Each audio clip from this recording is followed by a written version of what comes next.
In this video, we'll discover how to get to know yourself. Everyone has strengths and weaknesses. No one is equally good or bad at everything, but if you don't know what your weaknesses and strengths are, you could be blindsiding yourself.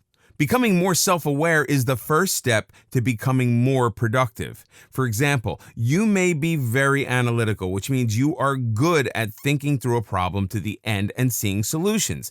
But that same strength could turn you into a perfectionist. If you are a decisive person, you are great at making decisions, but you may not think a problem through entirely before taking action.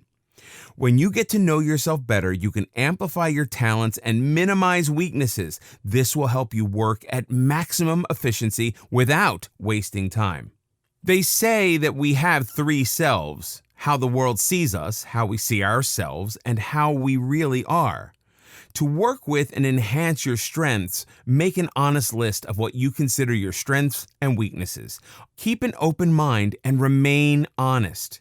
We're all familiar with the favorite interview question, what are your weaknesses? The beaming interviewee, of course, answers, I always seem to take on too much. I feel like I want to do everything. Can you identify the weakness? Our interviewee is, in effect, stating that she is disorganized and unable to focus on one thing. She cannot manage her time, or perhaps her life, properly. After creating your list of strengths and weaknesses, ask yourself about your general mindset. A mindset is how we view the world. This usually involves pessimism versus optimism. These attitudes eventually shape our goals and determine how much we get done. Optimistic people are open to learning and trying new things. That's a critical element to better self-management. You need to believe that being more productive is possible. Optimism, the attitude that things can get done, will help increase your productivity in many ways. Think of it as a secret weapon or a powerful tool in managing your time. It really is true that if you think you can, you will. That same optimism can help you get the best performance out of those who work for you. Instead of maintaining the mindset of, this is how we've always done it, you can change people's thinking to, this is how we could do things better. To help you gain greater self-awareness, it can be helpful to ask people whom you trust for honest feedback. With so many demands on our precious time, becoming more self-aware is an essential tool for managing your life and your time better. Determine what you really want. It's hard to be productive if you don't know what you want to achieve. What really matters to you? The answer is critical if you want to manage your time better. It's viewing the broad picture that is your life to get the most out of it.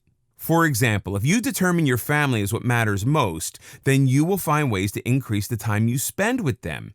If, on the other hand, all you truly want to be is the head of your company, you will know where to devote your time most effectively.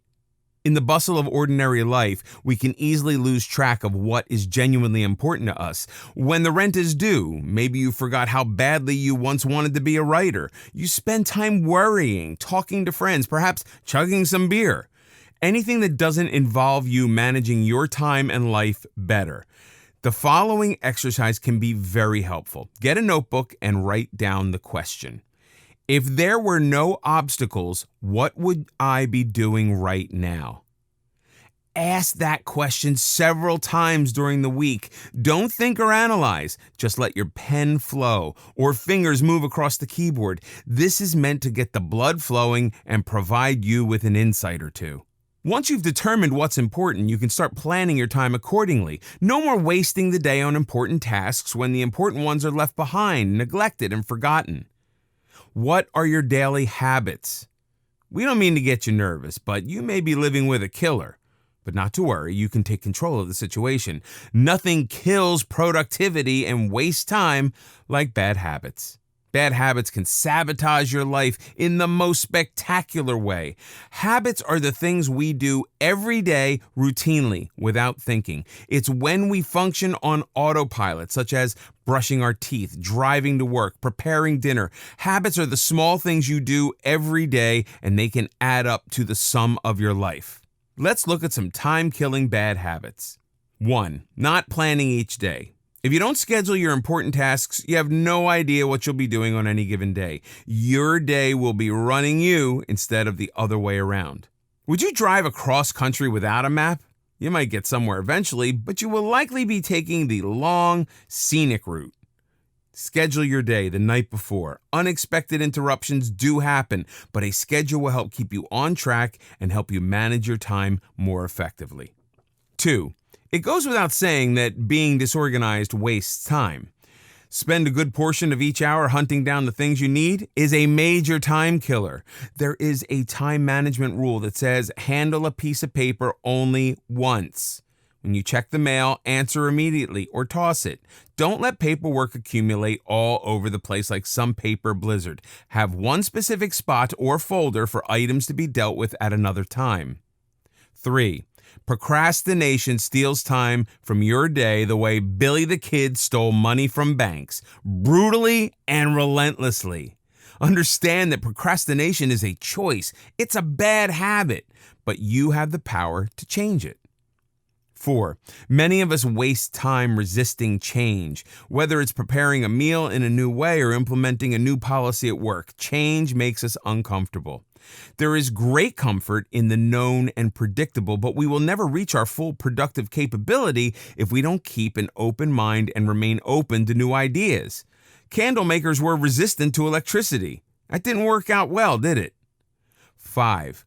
Are you in the habit of seeing the glass as half empty? Negativity doesn't only set the tone for the day, but it can truly determine your life.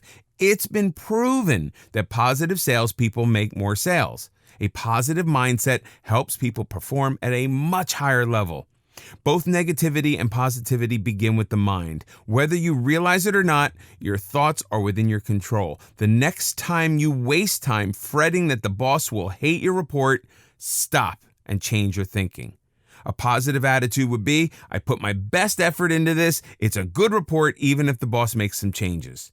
The less you worry, the less time you waste. 6. When you carry the past into the present, you're toting a heavy load. We all have made mistakes. If you continue to dwell on them, you are slowing yourself down. You can't change the past. You can, however, change your reaction. Simply accept that everyone makes mistakes. There is no need to waste time going over the same memory. 7. Distractions are an obvious time killer. Modern technology was meant to save us time. However, checking email, social media, and other favorite sites can add up to hours of wasted time. The best way to stop being controlled by technology and to start being in control of your time is to have a schedule. Have a set time to return phone calls. Check email twice a day and simply turn off any social media functions. Of course, there are other distractions, chatting with coworkers, having the boss reprioritize your work, etc. The best way to handle these is to become aware of who and what is nipping away at your time. Spend a few days accounting for every interruption. Yes, that will be a bit time-consuming, but the effort will be well worth it. Once you have a clear picture of what or who is draining your time, you can be prepared. If coffee room chats are mounting, bring a thermos from home and avoid the area. If the boss keeps cutting into your to-do list, add extra spare time to accommodate his or her interruptions without being thrown off schedule. Let's consider your smartphone. Most of us couldn't imagine life without one, and they can be very useful. They can frequently save us time. If misused, however, they can eat up a considerable portion of our day. Smartphones can be so addictive, some people seem to have been permanently glued to their ear. Without a doubt, when you have encountered the following scene hundreds of times, a busy mother is dragging a toddler through the market while talking on her smartphone. Sure, she is undoubtedly busy, but how is she managing her time? She's trying to do 3 things at once, namely minding the child, shopping for dinner, and chatting on the phone. You may admire her for doing it all, but what exactly is she doing? She's not paying the necessary attention to the toddler. She's shopping while being distracted and will likely forget something, and she's only able to pay partial attention to her phone call and will miss important parts of it. Sadly, this busy woman is not managing her time well. If possible, she should leave the child with a trusted sitter. If that's not feasible, at the very least, she can avoid the distraction of the phone call and pay attention to what she's doing. It's virtually impossible to manage your time well with a cell phone at your ear. Learning to say no enables you to manage your time more effectively. Productive people are usually eager to do things, but you must know where to draw the line. If you agree to every task someone, including the boss, asks you to do, you will become overwhelmed and get less done. Don't be afraid to say, "I'm too busy to handle this right now." Don't allow yourself to get bogged down with inconsequential details. An estate planning attorney spent at least 15 minutes before each and every will and trust signing, contemplating whether to provide a blue or black pen. Others can stew over the best color for labels. Ask yourself, does this really matter? Most of us are so used to our own behavior, it's easy to remain unaware of the bad habits that keep us from optimal performance. That's why self-awareness is such a critical time management tool. Awareness is the first step to changing a bad habit into a good, rewarding habit.